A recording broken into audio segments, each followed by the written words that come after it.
Welcome, everyone. Thank you for coming for tonight's anti-bullying event. My name is Amy, and I'm a member of the Anti-Bullying Committee. Tonight's event, we're going to be focusing on restorative justice and workplace bullying. So before we begin, a few Zoom housekeeping announcements. We will be recording tonight's event. Also, if you have a question, please use the Zoom raise hand.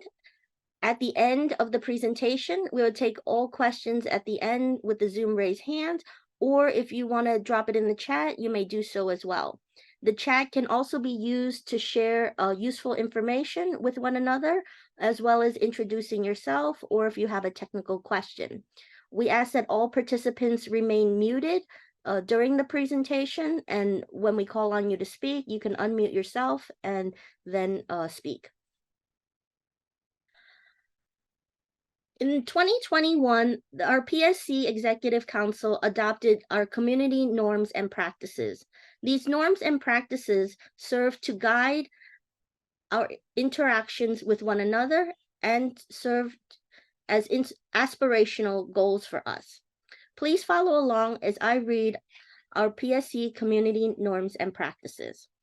Respect for everyone's worth is fundamental to a university and particularly to CUNY, which was founded on principles of inclusion. We commit ourselves to nurture a work environment that honors the dignity of all, is respectful and free from discrimination, harassment, or bullying, and we therefore agree to respect each other's differences to create a healthy, safe, and rewarding environment that nurtures, challenges, and supports the community. In order for our community to function in this way, it is useful for its individual members to make the following commitments. 1.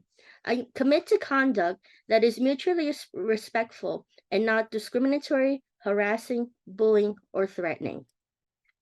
I take responsibility for my actions and my personal perspectives, recognizing that there may be disagreements with others. 3, I will respect everyone's contributions and honor the roles and responsibilities of all members through my words and actions. 4, I will be mindful and reflect on how I might be using or misusing my power and privilege in my interactions. 5, I will intend to be inclusive and support others with the same respect and compassion that I want for myself. 6, I am willing to be an active ally, an upstander, by speaking, intervening, or acting on behalf of a person being attacked or bullied. 7, I will seek to understand others and assume best intentions in all interactions. 8, I will seek to understand other perspectives and avoid making assumptions. 9, I commit to listen actively and with compassion at the workplace and in all union meetings. So our speaker tonight is Professor Clara Wanjgurt. She's a professor of mathematics at Queensborough Community College. She's written extensively on workplace bullying. She's also lectured on this issue, appeared in anti-bullying panel discussions, and presented on radio and television programs. And her goal is to work on eradicating workplace bullying once and for all. So I'm going to turn this over to Clara now. Hi, everyone. I'm Clara.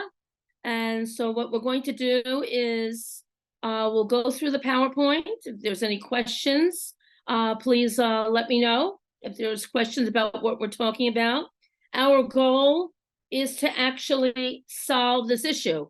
And before I get to the presentation outline, let's just think about what is bullying. I'm going to appeal to everyone to think about these behaviors. Have you seen them on your campus? Hopefully you haven't practiced them, but some of us may have practiced them unintentionally. And so some of the ones that I jotted down very quickly were teasing, name calling, spreading rumors, harassment, a coworker harassing another coworker, someone interferes with your opinion, tries to turn other people against you, your boss yells at you. And so I was trying to think, there's a whole bunch that we can talk about. And Other instances, as I was thinking, is when it's your boss, the boss can use intimidation, can undermine your work, can threaten abuse, can tamper with your work standards. And again, there's a lot of things going on. And what we want to do is find a way to solve this once and for all so that we can do this in different stages.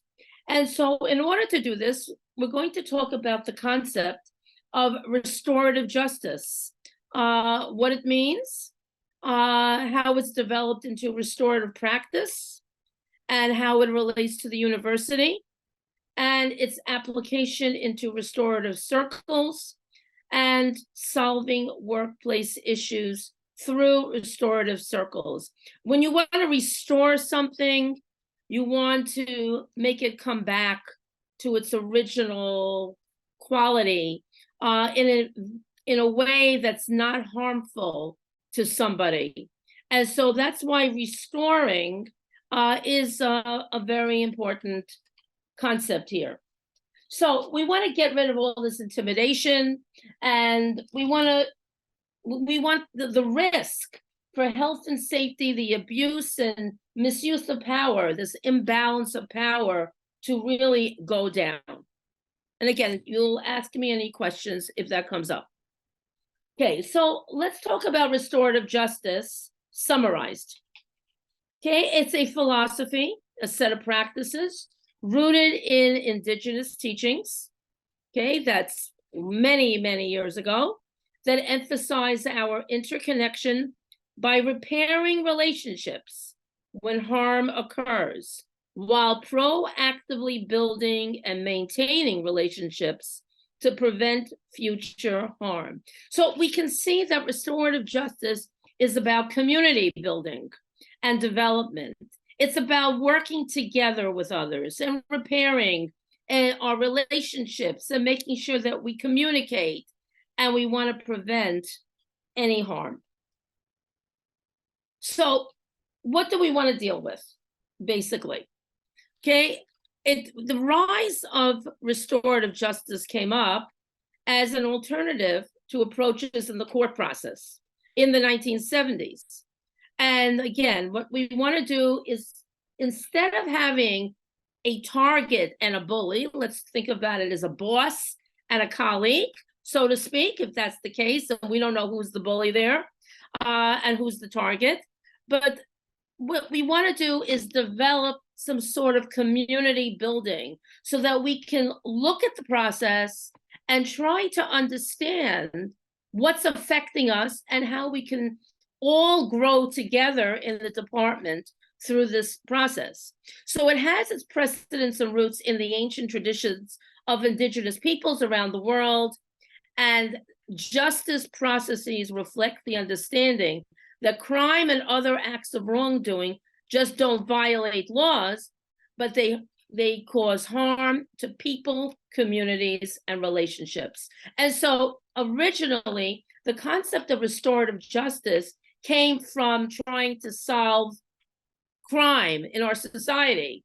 But we realize that we're not just talking about violating laws, we're talking about interrelationships between people, communities, and how we can better improve our communication. Yeah, I see my slides are a little different, but that's okay. I'll figure it out in a second. So what does it deal with? Restorative justice. It could, and I was mentioning some issues there. Unwarranted or invalid criticism.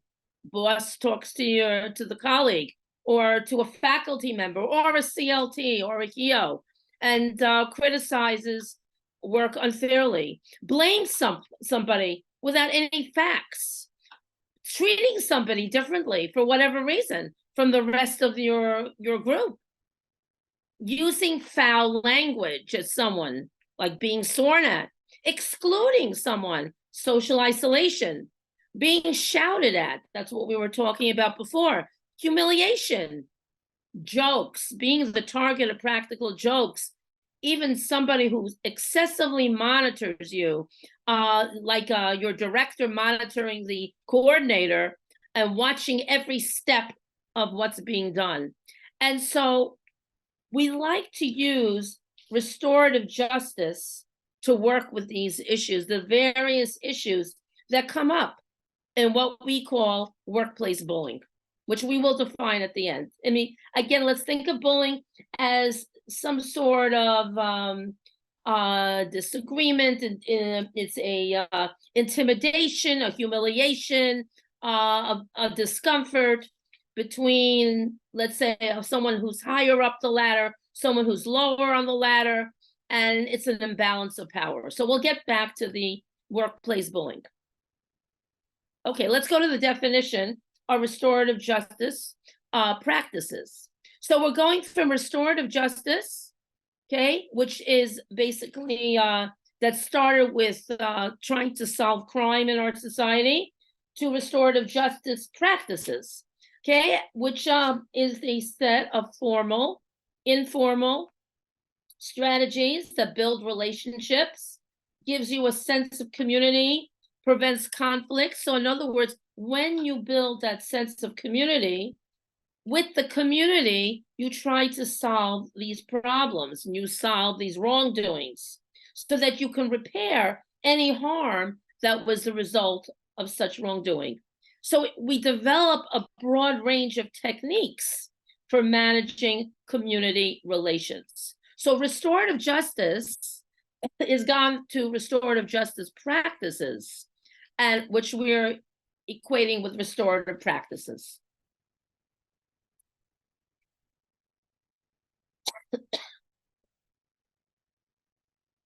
And this is the definition that I was just mentioning. What we need to keep in mind is that you're building a sense of community so that you can prevent conflict, so that you can respond to wrongdoings, and you want to repair any harm that was done as a result of the wrongdoing.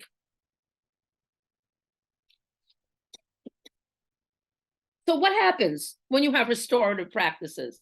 Again, think of all those examples that lead to bullying. And again, bullying is basically over a period of time as it happens. It's not just a one, sometimes it can be viewed as a one-shot deal, but basically it's over a period of time where someone of the nature of the bully is imposing some wrongdoing on a target. And so when there's restorative practices built into your community and your system, they help people connect.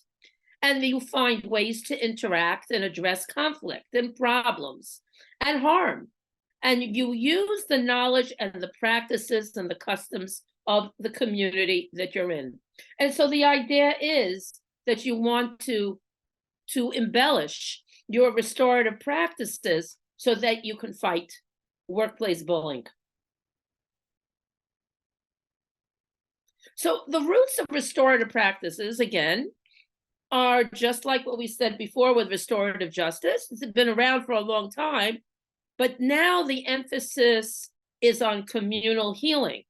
It's on the community and working together and forming a process to make things right, hold people accountable, and they will follow through. So the idea is to embellish and to encourage restorative practices so that we can all work together.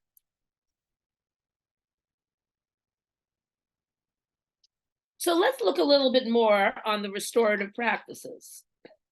And so what you say is basically, I mean, you have a boss that yells at you consistently, okay? You want to resolve conflict. You want to hold individuals and groups accountable for their behavior. I mean, the idea here is to have the boss stop yelling. What is the problem here? Okay, you want to repair the harm and restore positive relationships. I mean, when the boss yells at me, I feel empty. I feel like I have done wrong things. So I want to repair that harm. I want to restore my relationship so that I don't have to be critically put down, again, in a negative way. I want to reduce and prevent and improve this harmful behavior. And I would like to work on building healthy relationships.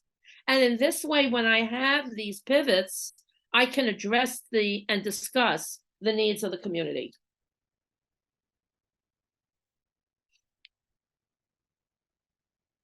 So one way is those circles that we just had on page 14, where how to use restorative practices, what we're doing. There's also the principles of restorative practices. So let's try to understand a little more what restorative practices are, and then we'll see how we apply it to solving workplace bullying. And so they're based on relationships where you develop connections, let's say between you and your boss. It's based on respect, valuing the opinion of others. Well, I respect my boss. I mean, my boss knows what he or she is talking about. So it's in some respect. I mean, if it's not about bullying. There's a responsibility. You want to hold people accountable for actions, whatever you say you're going to do. And you want to be able to repair harm. And if there's a mistake, you want to be able to say, let's correct our wrongdoings. And by doing that, you can reintegrate yourself into the community so that you've empowered your relationships, you've encouraged respect, you've asserted your responsibility, you encouraged repair by working on whatever wrongdoing there was, and then we get reintegrated into the community. And that's really the 5 R's that deal with restorative practices. So let's talk about the restorative process itself. It's a structured way. We're addressing harm.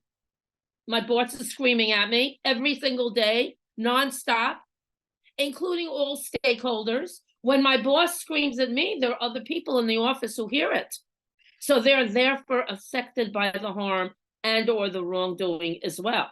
So one would think if there's bullying between a bully and a target, thereby thinking that the bully is doing some action, some negative action on a target, it does affect everyone around the target's community. So person who did the harm could be the bully, community, others affected by the harm could be others in your department, person who had the harm done to them, that's the target. It could be one target and it could be many targets.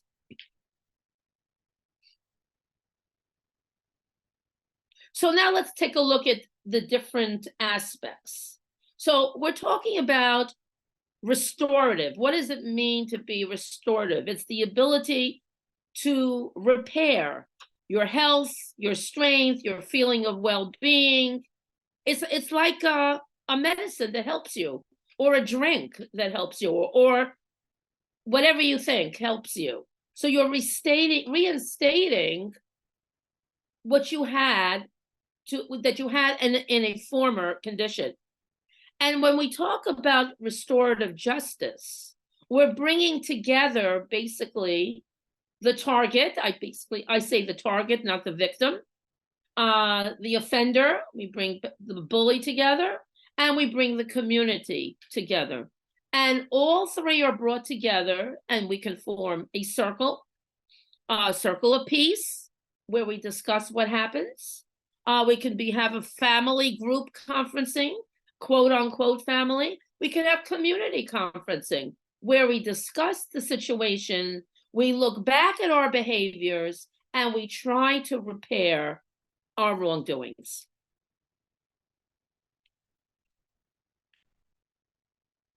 So let's look at the responses. Okay, we can have one possibility is the punitive response. In the punitive response, the boss says, well, you broke some rules, okay? And therefore, you didn't speak right. So therefore you get punished. So the boss will use fear and punishment as a deterrent to what happened, and then alienates the needs of the person who was harmed. So in other words, the boss made me feel guilty. I did something wrong. I don't understand what I did wrong. I said something. The boss didn't like what I said. And so the boss uses fear and punishment to say, you do that again, and that's going to be terrible on your record. So I feel alienated. On the other hand, if you deal with a restorative response, then you have a person, the boss will say, who was harmed and what is needed for repair? Well, maybe the boss didn't speak to me. The boss consistently yells at somebody in his or her department. Well, let's take an opportunity for the person who was harmed to take accountability. Well, this is really what I'm doing. And I really am addressing the needs of our department. So in that case, you're giving the person who was harmed, who states accountability, the ability to restore a relationship with the boss or the bully. And that's being used as an example because bullies don't have to be between boss and someone in the department. It could be even two people in the department, in the work environment. But, for argument's sake, we can use the boss and the person who's in the department. But the idea is to empower the person who's harmed, who's not treated properly, and help that person to restore a positive relationship with the boss. When you use fear and punishment, I'm just alienated. I don't know what to do. And I fear maybe if I do something again, maybe it'll be wrong. And so it's better for me when I work in terms of a community where I learn and I feel accountable towards what happened, as well as the boss would feel accountable as well. Okay, and so that's what we want to get to. Okay, this also brings us to the social discipline window.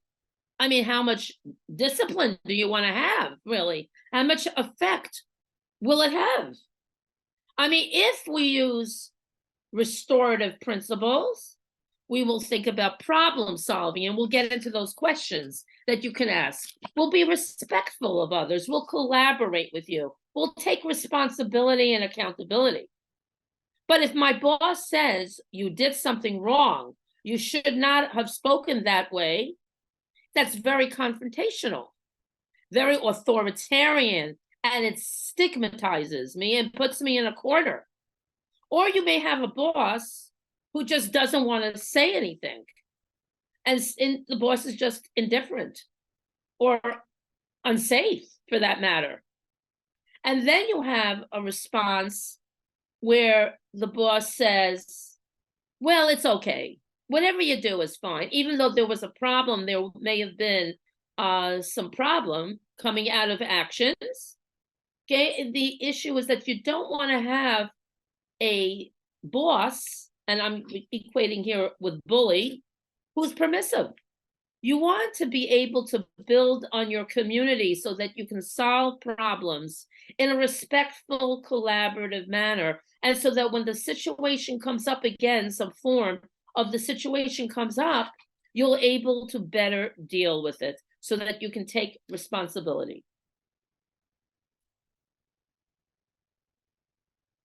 So what's the fair process for restorative practices? You want to have your chair engage. You want them to include people in the department in decision-making. So you can listen to views, you can take opinions into account. You want people to be made special, to feel that they count. Maybe in part of the fair process is to offer an explanation.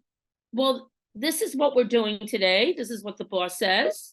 And this is why we're doing it. I have someone here who was responding. Let me just take a look at the comment. I'll try to respond to that in a minute. Okay.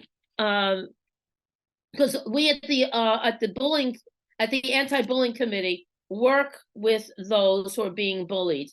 Amy, would you like to respond to this comment on the message board? I don't know if Amy's there. We'll get back to you. I don't know that it's public. I don't see it, so it may be directly to you. But if you want to, you can private message me. I'm watching the chat, so you can private message me, and we can, answer your question. Yes, that'll be great. And I think you're right. I'm sorry that it wasn't since Clara is giving the talk, it's easier to private message me. Yeah, so I saw that just now. And I'd like to answer questions, but whatever it is, I must tell you, whoever mentioned that in the message, I would say is that if someone's being bullied at CUNY, something has to be done. Okay, we need to follow through and work on it immediately. Okay, that's my immediate answer, but we do work on bullying issues through the various units at the Anti-Bullying Committee of the union. And Pamela can mention more if necessary. So let's talk about the ways our bosses demonstrate their authority. So they can engage. I mean, certainly if they're bullies and they're not interested in community bullying, they won't do this. Okay, but the idea is to engage people so that when a decision is made, and is the decision that impacts on all of us, that you've been listened to and your opinion was taken into account. You want to know explanation. You want to know the reasoning behind this decision so that all of us who are involved or affected by it know how the explanation occurred. And we want to make sure that everyone clearly understands the decision and what is expected of them in the future. And so in restorative practices, we want to do this engagement, explanation, and expectation that's clear so that we can all participate effectively. So let's talk about the questions that we're talking about restoratively. Again, restoratively thinks about repairing harm, repairing wrongdoing, increasing one's health and safety needs, because after all, bullying does have effects physically and mentally on a person. So when we think of restorative, we think of repair. So we want to know what happened, who was harmed, what are their needs, what are the obligations, who has a stake in the situation. That means who was affected by the process. What is the appropriate process? What do we have to do? I mean, we could use the punitive approach that many bosses do. Well, this is the policy. You didn't do well, and you get punished. Okay, that's one way of doing it. But we're not saying that's an effective approach. Okay, and what we do need to look at is restorative solutions to working together with others. So we build the community and we have a decision that we all make together in order to put things right. And then what needs to happen to make things as right as possible? And these are some of the questions that we would pose in community building as we sit in our circles. They're called restorative circles, as we sit in our restorative circles and try to analyze the situation. And so there is in the literature a continuum of restorative practices. And basically we're saying that the way you react to the situation depends on how you analyze it. And so you can establish positive relationships. You can say effective statements, I feel appreciated. You can develop these restorative questions that we just spoke about. You can have impromptu conferences, or you can say, okay, it's 9 o'clock. I'm going to put X, Y, and Z together. Let's talk about it. And they don't know that you're going to form this meeting. We can have a circle, okay, where we analyze the problem. Or we can have a conference where there's a facilitator. We can talk about what happened and how to solve it. Okay, now sometimes we can't have conferences, so we have restorative circles and reentry circles. And so the restorative circles analyze and help us as a community, as a group, to look at the issues and see how it affects the department. So let's talk about elements of successful restorative practices. We want to reintegrate those that were affected by this wrongdoing back into the community. We don't want to be stigmatized. I know my boss said that I did wrong. I didn't follow the policy. I have a stigma. Okay, we don't want that to happen. We want to learn about what happened, why this is the process, why I behaved this way, why the boss thinks this should be done, and let's see if we can come to some conclusion so that we can develop more resilient and responsible members of the community. We want to focus more on the harm done, on repairing, actually. We're focused on repairing the harm rather than discipline or rule breaking.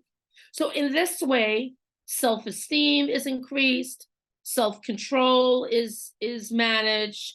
We get a personal sense of responsibility. We feel special in the process. And in the community building, we have flexibility for different opinions, for different needs, for different situations. And it's not my boss saying, well, you broke the policy. Well, you shouldn't have spoken like that. I mean, that doesn't really help me very much when I do this. So I'm empowered to work with you and to change and to grow and to enhance responsibility. So now let's apply this restorative justice practice to the university setting. And let's see how it works. So as we see, the range of focus, it's a little repetitive, but we now have a background on what restorative justice practices are. And we were going to focus on building and maintaining relationships in a positive university climate and culture that restores the relationships when harm or wrongdoing has occurred. And so, again, it's a philosophy of justice. Not everyone practices it for whatever reason, but it brings together those who experience the harm with those who cause the harm. And very often we have situations when we have a bully situation, you just don't want to be near. If I'm the target, I don't want to be next to the bully. In fact, I don't even want to be in the same room with that bully. Okay, and very often we have this confrontational situation in bullying.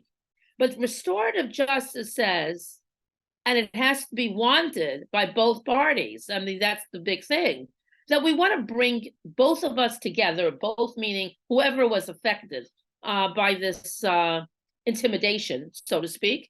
And so we want to bring together everyone, those who caused the harm, those who experienced the harm, and let's analyze the situation and let's see if we can make things right.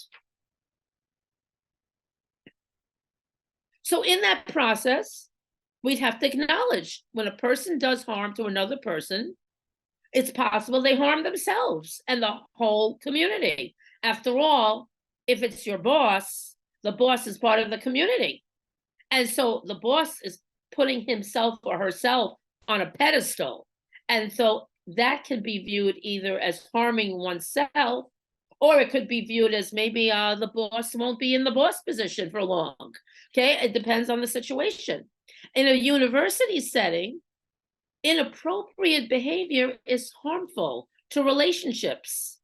And so it's more important to emphasize relationship building than breaking university policies. So in other words, if a university policy was broken, it's not the fact that you broke, I broke the university policy, but it's how can we repair our relationship and work together so that we'll better understand the application of the university policy. So we need to explore this, and we want to repair our different acts that we have in order to better our relationships. So let's take a look at this little triangle. And in the college approach to restorative justice.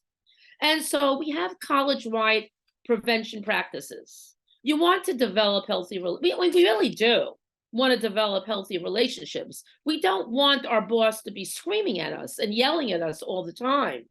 We don't need unhealthy relationships with our colleagues who are constantly picking on us and isolating us, excluding us. So we really do seek healthy relationships. In order to do that, we want to identify common values and guidelines. In other words, we all have the interests of our department in mind. We want it to go forward, to be successful, and to stand out in a positive way. We want to develop social emotional understanding and skills and promote and strengthen a sense of belonging and ownership. Because when I strengthen my sense of belonging and ownership, I'm proud of my department. I want to be there. I want to grow with you. And so in this way, the sense of community is helping me grow within this context. And by having that sense of community, I'm able to manage difficulties. I can prevent harm through analysis, through discussion. I can resolve differences. I can build social emotional capacity. I can work with my colleagues, better work with my colleagues. I will repair, which is like restoring. I will reintegrate. I'll focus on accountability. Yes, I did that. What do you think about it? Maybe I should have done this. Maybe I should do that. I can work on rebuilding relationships so that I'm stronger as a person in terms of what I need to accomplish in my department.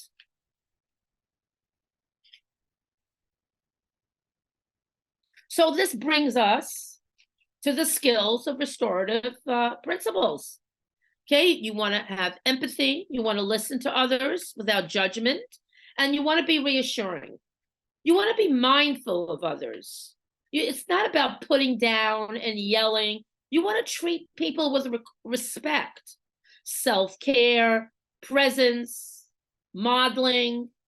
You want to be able to speak without judgment and have effective statements where you can trade praise for gratitude. So in other words, you want to build on your relationships and work together so that when you ask questions, you go deeper, you can drill down, you can identify problems, and it helps you to create a plan, basically, that will solve the problems that are occurring. And that's really the goal. So the question here is, if my boss says, you didn't follow policy, what does that do? It just puts me in a corner and I feel like going under the table. But if you say to me, let's work together so that we can problem solve, let's develop an action plan and see what the problems were so we can identify the problems, I'll want to participate because I'm being appreciated. And that's the key for restorative process. So now we're going to take the restorative process and learn about restorative circles. Okay, because the circles are actually the circles of people, the different people in that circle, and people could be the bully, the target, those who are affected by what the bully says, those who are affected by what the target says. The process will bring all the participants together and meet and talk about what happened and settle on a plan that repairs the harm. And like this, we're all participating and no one feels like they have to go under the table and ashamed. The idea is to make you proud and to feel good about yourself. So we're getting back to the questions. And the questions really were mentioned before. So it's the same kind of questions. in the context of the restorative circle. So the restorative justice went to which was about a crime many, many years ago, went to restorative processes, and now the restorative processes have been built into the restorative circles, where we're actually trying to solve the problems. Who was hurt? Who has the responsibility to help address these needs? What is the most effective way that we can use to resolve these issues? How do we preserve dignity and respect for those who are affected? So it's all these questions put together. And like we said, who was involved? We have the people who caused the harm. We have the people who were impacted. Those were directly harmed. When my boss in the morning screams at me, I don't know why, but then maybe for whatever reason, there are people around me who are hearing the screaming. So those people are also directly harmed and affected by what's happening. So those are affected people. They're impacted and they're affected. And then there are people who want to attend the circle. Sometimes they're afraid to attend the circle. Very important to know that. Oh, but they're supporting people, maybe behind the scenes, they're supporting people. And then there's people who are openly supportive and are not afraid to attend the circle. And then we have facilitators who work with the process. What do you think? What does Y think? X think? How can we mitigate the harm caused to the individuals? What actions need to be done? And so we have facilitators who work with the process as well. So let's talk about the restorative process characteristics. So first, what we do is we focus on the relationship. My boss screams at me every day, doesn't fail. Every day comes in, instead of saying good morning, just starts screaming at me. Well, let's help the person, my boss, who's causing this harm, to understand how he or she has been affected by their behavior. What is the impact of screaming on somebody do to everyone around you? Well, I mean, I know what I do is I just turn away. I don't want to listen. So we need a plan for future behavior that will include the bully, the target, and others affected. We need significant preparation and interviews. Maybe the facilitator will do that with all involved and affected.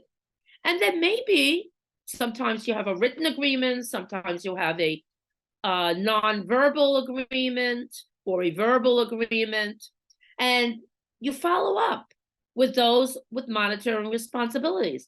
Well, the boss will say, you know, I came to the office today, I had a hard time at home, and I started taking it out on people in my department. Well, maybe we need to seek counseling, or maybe we need to somehow learn to separate our home from our work. I mean, there might be solutions. And then we have the target who's so affected and intimidated. Why should I be so intimidated by a boss who doesn't know what he or she is talking about when the person screams? But if the person is not screaming and is calm about a situation, maybe that's worth listening to. So there's restorative process characteristics that we really want to pay attention to. So the process, as we said before, you have a facilitator who guides the process, welcomes the participants. The facilitator is usually someone who's not positive, who's not negative, not affected. People introduce themselves in the circle. They state their relationship to what is happening. I was an observer. I observed X screaming at Y. Or people have caused harm. I was the boss. Okay, this is what happened. This is what happened before. This is what happened during. This is what happened why I screamed. This is what I did after the screaming. This is how I felt about what happened. What do you all think? How can we improve the situation so that we can build our relationships. And when we build our relationships, we'll accomplish more in the process. So the impacted participants share what happened before and during, after the incident. How did they feel about what happened? Any questions that arose as a result of the incidents? One of the big questions is it going to happen to me? Is my boss going to scream at me? Even though I'm impacted and maybe I'm not directly affected, I wasn't the target, maybe tomorrow the boss will scream at me. Then there's supporting participants who are invited to share their thoughts and feelings about what they've heard. Well, you want to be part of the process.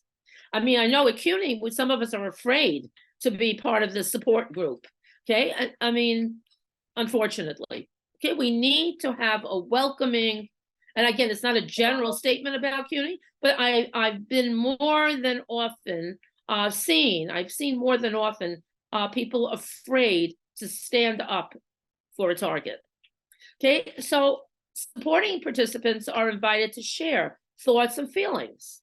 And then we have the facilitators who are partial to everyone involved in the process, and they ensure that all participants in the group, in the circle, have the opportunity to share their thoughts and feelings and experiences about the conflict and what can be done to make things better.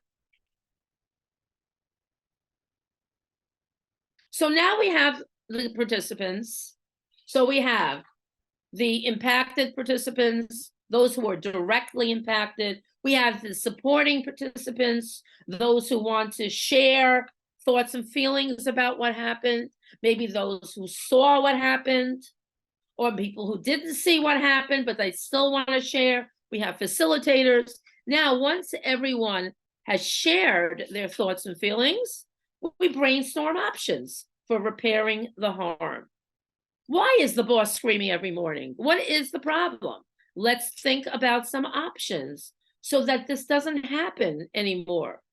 And then the group will decide which options will best repair this harm. For those who caused the harm, for those who want to share how they're willing to repair it.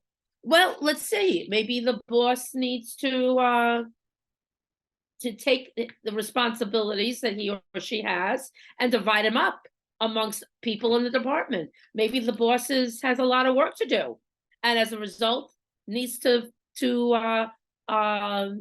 accomplish this job in a certain period of time. So maybe we can repair it by dividing up responsibilities. Maybe we mentioned before counseling. Maybe there's something going on at home in the boss's house. I mean, whatever it is, let's look at the options. I mean, you're really open in the community. So you're open. I mean, maybe you're afraid to discuss your home life. You might be afraid to discuss what other options you might have. But the idea is to focus on the relationship, whatever it is, and to repair the relationship. And repair, we mean restore. Sometimes the group will say, let's have a written agreement. So the facilitators will record and compile this agreement, and it'll be signed by all the participants. And then we'll have closure to the process. We'll say more about this written agreement, okay, in a moment. Oh, and here it is. So the agreements will encompass repair. How am I going to repair this harm to the person who was harmed? How am I going to repair the harm to everybody who listened to me screaming at this person? So harm to the community. How am I going to assist the person who caused the harm to make better choices in the future? Maybe I shouldn't be screaming. Maybe I should work on myself and try to talk calmly and work together with the people in my department. And so again, these agreements can be verbal, could be nonverbal. Okay, this one is a written agreement that they call it SAM format, where specifically you write out what the parties know, who, what, where, when, dates, You try to be as detailed as possible. Why I haven't done my job properly, that's a stagger completion date. Write up my agreements so that it's achievable and it's appropriate. Let's see, I wrote something very briefly on an agreement. Do a measurable type of agreement so I know what to do. So I wrote something very specific, but it's basically really something I saw in the literature with the class versus the instructor. Class working, and I'm thinking about math, of course, that's my area. Class is working on math problems or any problems for that matter. And then one student in the class throws a pencil at another person's head. And all of a sudden, we'll say Billy is throwing a pencil at Bobby's head, and Bobby starts to cry. And that affects the balance of the class. It affects the listening of the class. It affects the teacher. And we have a situation. So what do we want to, that's exactly what happened on such and such date. Now we want something attainable. We want our students to be proactive. When they witness bullying, we want them to develop positive school cultures and a positive school climate. And if there's a problem, let's work with the problem. Why did the person throw that pencil? Why did Billy throw a pencil at Bobby's head? Maybe it was for fun. Well, let's talk about what it means to be fun and talk about the dangers here about possibly hurting someone. Maybe we want to have some measurable outcomes. We want students to show respect, self-respect, and respect for others. And we want to create goals, so measurable goals. Maybe school training periodically, so we can build relationships in a positive school climate. So the measurable aspect would be having workshops so that we can feel better about ourselves. So we can see that these agreements can be, I mean, we don't really want to go to monetary restitution, but there's a symbolic restitution here. And it's a plan that will prevent certain behaviors, more like wrongdoing, harmful behaviors in the future. So let's talk about the summary. Okay, we have agreements that we can make. We want to know what happened. We want to know who was affected, how, why, and what can we do to fix the situation and make sure it doesn't happen again. And these are our comments that will come up in the restorative circle.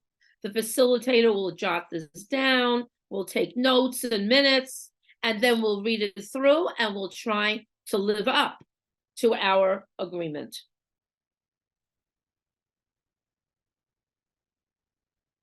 So let's talk about the benefits first for using a restorative circle to resolve conflict, because that's really where it's coming from. You don't want to focus on the policies. You didn't really express that policy properly. You don't want to say you didn't do that policy properly. You didn't follow the policy. It was misused. But you want to identify the person who was hurt. And you want to work on what we can do to amend the harm. We want to develop the person's self-respect in the process, so the person will feel part of a community. So we all work together, all the participants in the circle will work together to develop a resolution agreement that resolves the conflict. Well, maybe in the morning, we'll do certain jobs, okay, and certain activities. And so then the boss won't feel overloaded. And maybe if the boss doesn't feel overloaded, there'll be less screaming. We're all working together to resolve the conflict. And then it will help people who've caused harm by restoring their standing in the communities. Because let's face it, this boss who tells you, you know, you didn't follow policy and you need to be, you need to have a punitive action here. We need to have punitive action. I mean, that's not going to do anything for me.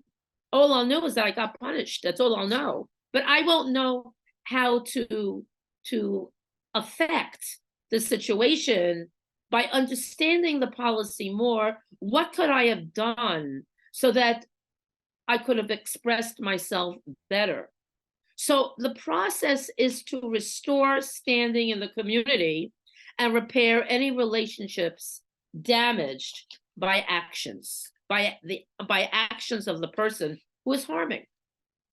And then you have a process which provides impacted participants. The circle is a safe, facilitated space. You face the person who caused harm, so you face the bully, and you say, how can these harmful actions affect the impacted participants? If I was an observer, well, how do the harmful actions affect me? Well, I'm afraid of my boss. He's going to do the same, he or she will do the same thing to me. Okay, what can I do to avoid this situation?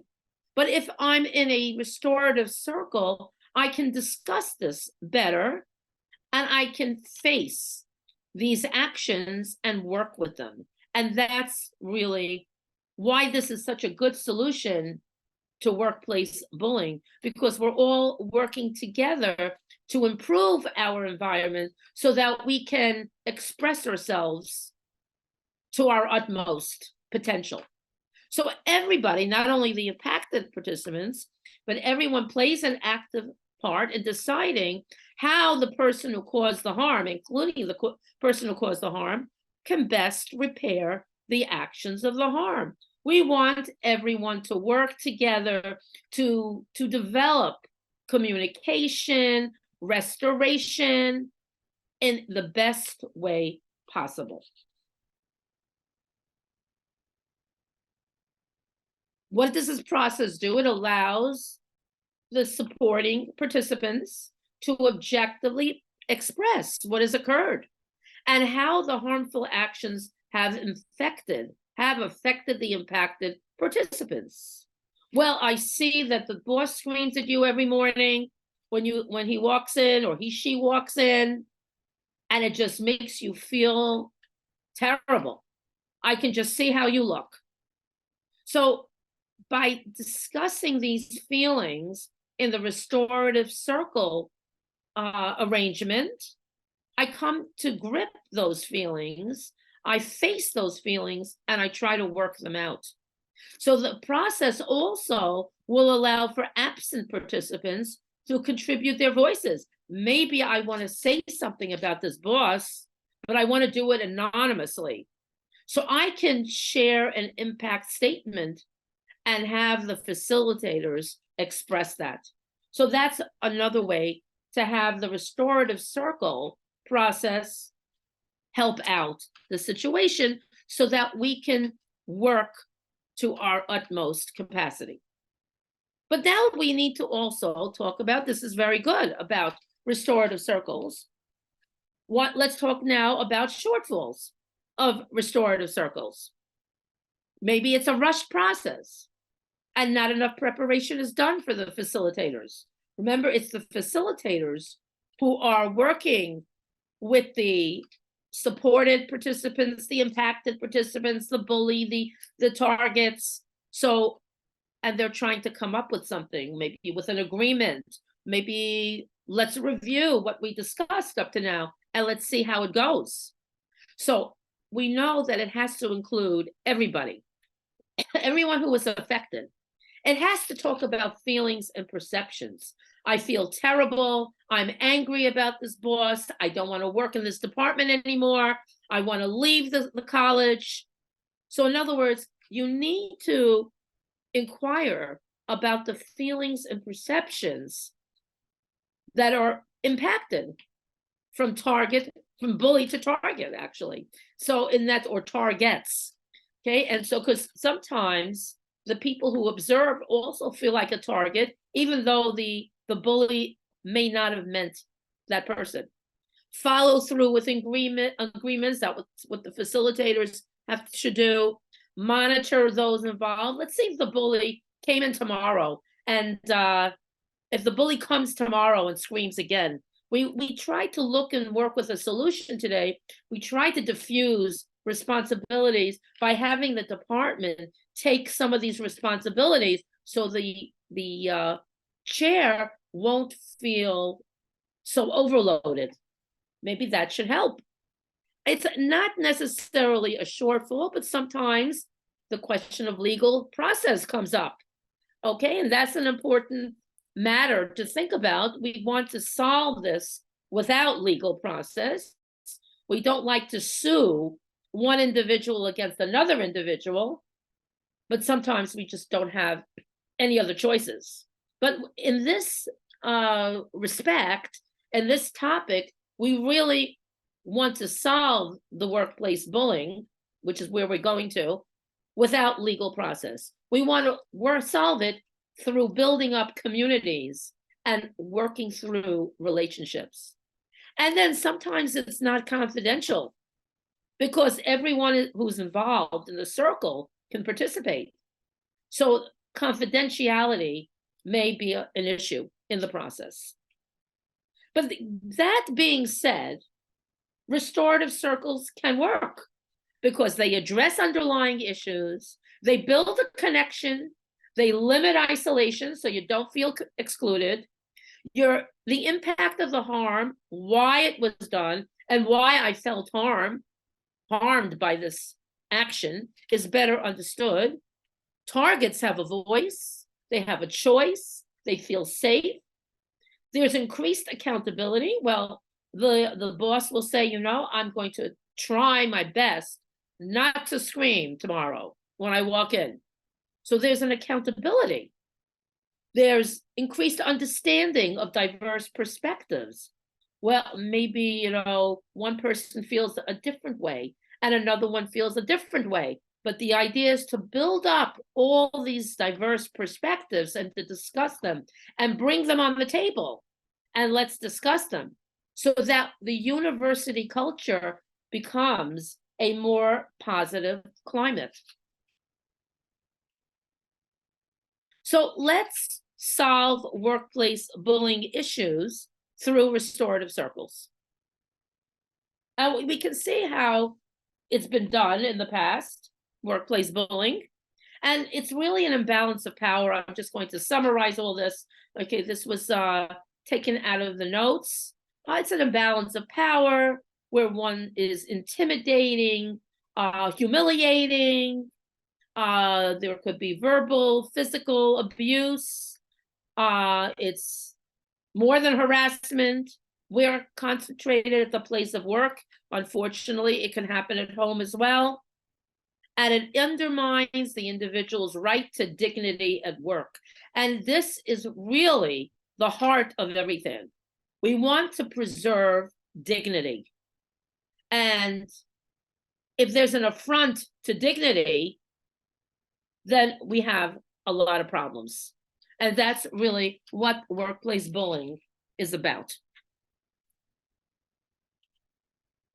So we have the different types of justice. In other words, at one point,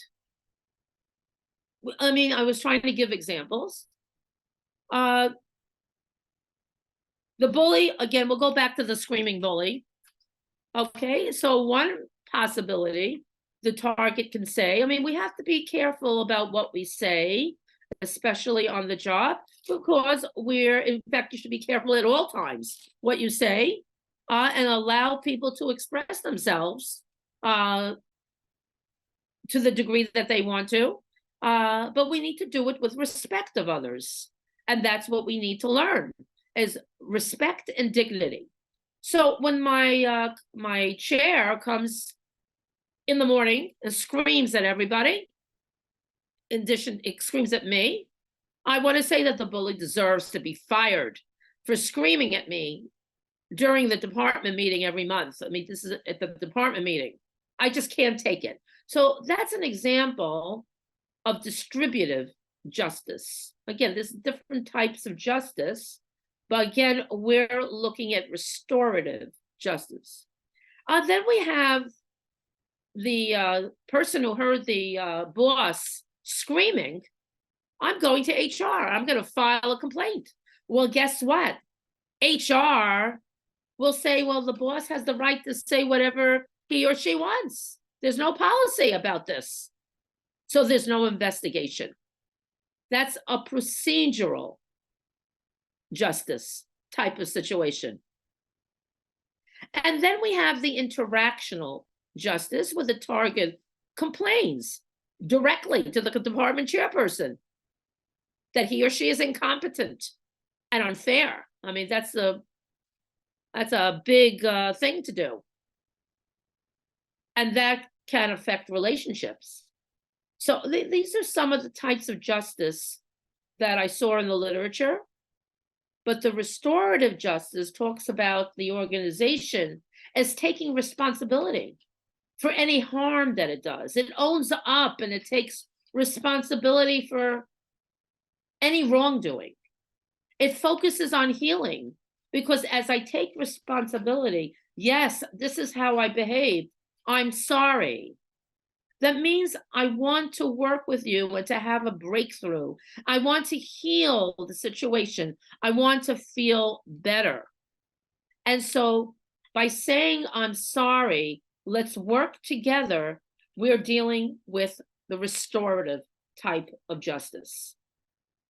And again, now we're talking about the bullying spectrum, the members of the restorative circle, the ones who intervene in bullying, one who reports the bullying, the people, we can think about this all the time in our jobs. People see bullying and they walk away from it. You become a bully observer. Oh, I'm not going to say anything. Maybe you're a bully encourager. Well, you know, that person's doing the right thing. Okay, it's good the bully's talking that way. You're becoming a bully follower. Maybe you need some brownie points. Maybe you need to get promoted. And then you have the active bully. So we need to develop principles. Yes, we want to get promoted. Yes, we want to be part of the department, but we want to have healthy relationships where we can work together and help each other in a positive way so that we have a positive climate. And so we have, again, these are categories of harm that victims, it's really, I call them targets, because the target is not a victim. Just because the bully has focused on one person, probably that same bully can focus on another person the same way. So it's not just victim, but those are targets. Victim really means something more, some more experience has occurred, okay, in the process.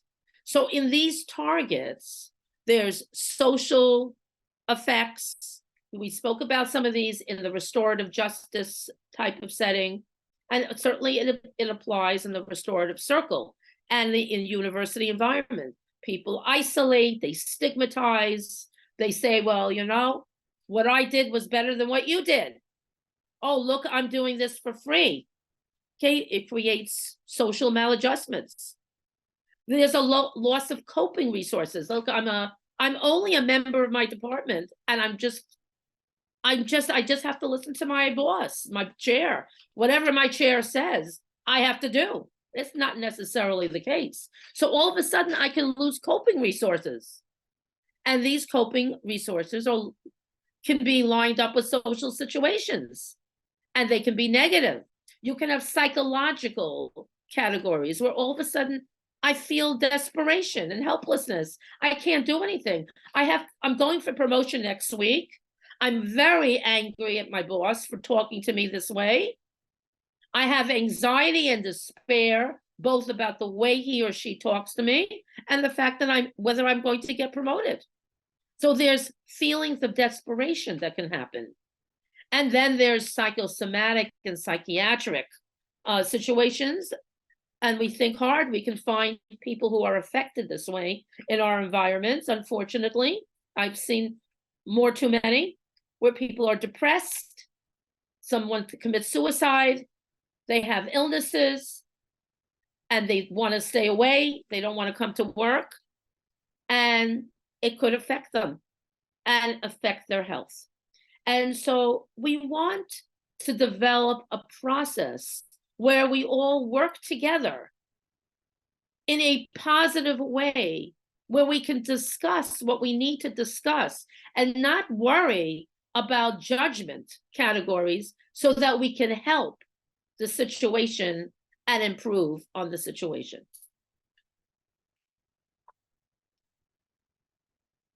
So let's now apply it to workplace bullying. I mean, we're repeating ourselves, but we're actually applying this restorative circle to workplace bullying. I was doing that the whole time. You want to encourage healing amongst the bullies, the targets, and the community. We analyze, we discuss, we come to conclusions, we try to work through conclusions. It may not be a conclusion, but it's a possibility. We work through the conclusion and let's see how it goes. So this can help everyone in the circle. We want to move away from this punishment, from criminalization. We want to focus on strengthening and healing our community. Well, you didn't follow the policy. That's criminalizing. I mean, that doesn't do anything to me. I don't know what that means. I didn't do what? But if you say to me, let's work together, let's see what the policy means to you. Let's see how the policy affects everyone. Let's see how the policy is applied. Maybe I'll learn something and I'll be able to work better with you. So the restorative approach is a very good approach to solving workplace bullying situations. The punitive approaches that the bullies give to the targets, that's really what it should say. The bullies don't give the targets a chance to say how they've been affected. They just say, well, you know, you did something wrong. That's what they say to you. That doesn't help me. So if I say to my student, let's work together and let's see how we can improve on the situation, let's discuss it, there's more of a relationship that we form. And we want people to take responsibility for their wrongdoing. The bully has to be fully engaged in this restoration process. I mean, you can't have this bully who thinks so highly of himself or herself that she or he won't listen to anybody else. So the bully must be fully engaged here, because the workplace bullying occurs because, number one, the bully wants to prove himself or herself, and the target doesn't know how to handle the situation. So it goes together.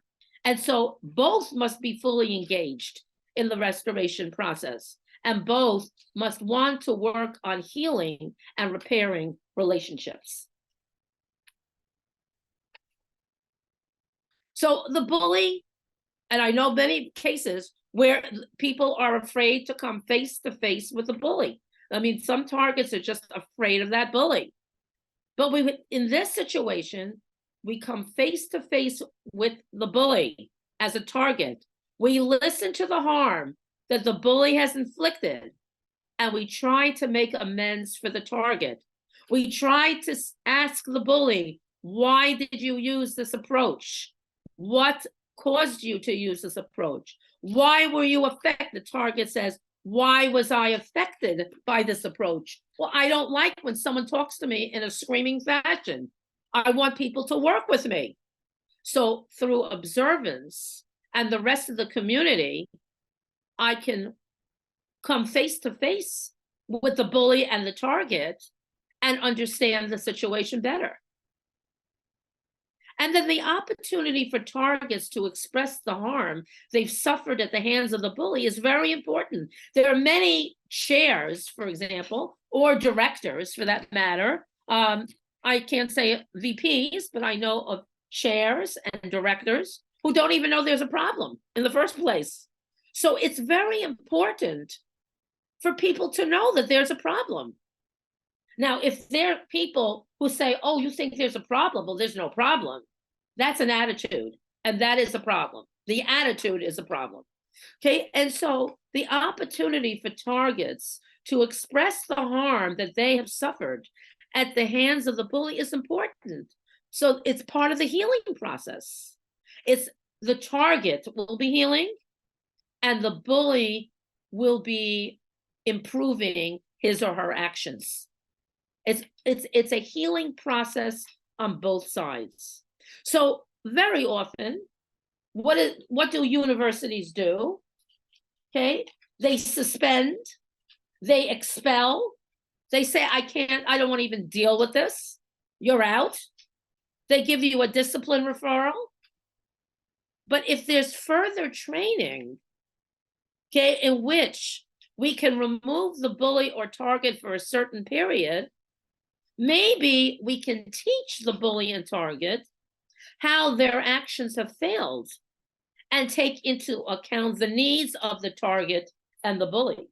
Because you want to build the community circle. You want to reduce the discipline referral. You want to create dialogue and reduce these suspensions and these expulsions and these discipline referrals, because you don't really gain anything out of them. Oh, I know I'm disciplined. Okay, so now I know I'm disciplined. That's the part of the punitive justice approach. And really, we want the restorative justice approach, where we all get together and we take into account everybody's needs, not only the target or the bully, but everyone affected. And we try to heal in the circle.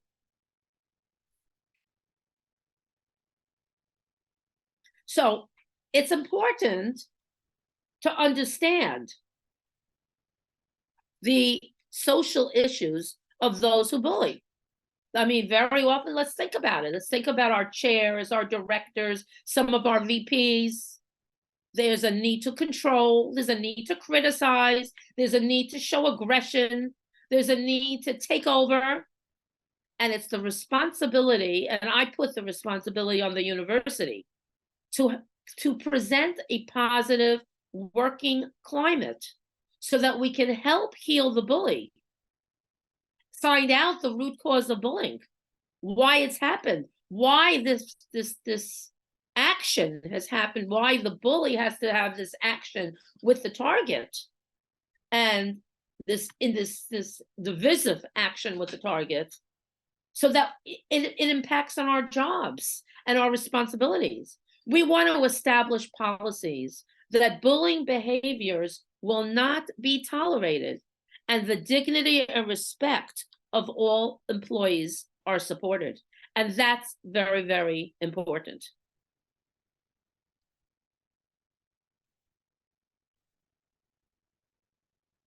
So let's talk about creating restorative healing circles at our units so we can foster feelings of equality amongst the group members. You know, if the group has feelings of equality, it imbues a positive climate outside of the circle, and targets will speak to others how they've been affected by the bully and their actions. Bullies will speak about past negative experience that they perceive to harm others, and then their aggressive behavior will be challenged into more positive behavior that helps the university and whatever is needed at hand. And that's what we need to concentrate on so that we can stop this spiral of workplace bullying on our campuses.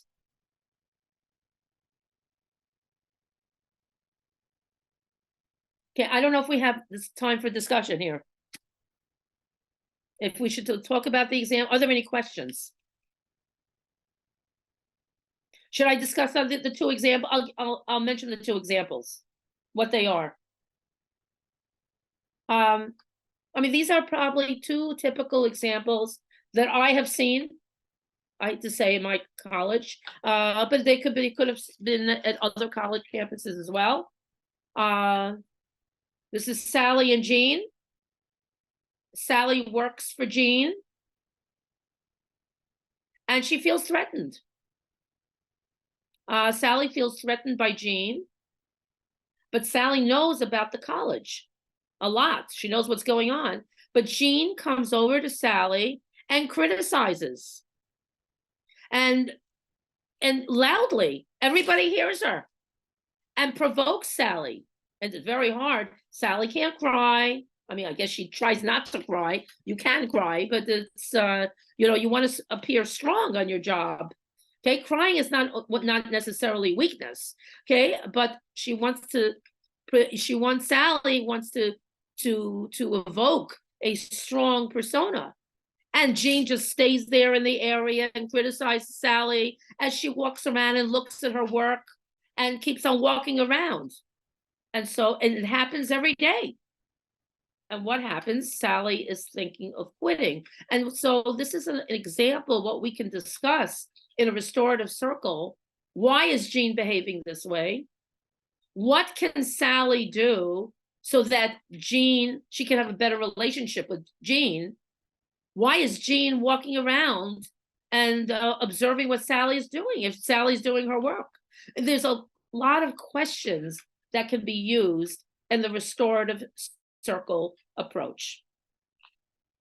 The other example is, again, I made up the names. Again, these are just situations that I thought of. Well, Rachel works in the Office of Student Conduct. And last month, on 3 occasions, she was assaulted. She was verbally threatened by people in the waiting room. And I don't know who these people are, whether they're students, whether they're faculty, whether they're others, people on the campus. I don't know who's coming on the campus. But the supervisor told her, oh, it's all part of the job. Don't stop complaining. And here we have a supervisor who just doesn't want to connect with someone who works in the department. Maybe the supervisor needs to open up eyes. I mean, and the restorative circle would really help her. I saw one comment about getting a copy of this. I believe the answer is yes. Is that correct, Pam? Yes, we'll have copies of the slides available. Yeah, and also of the presentation.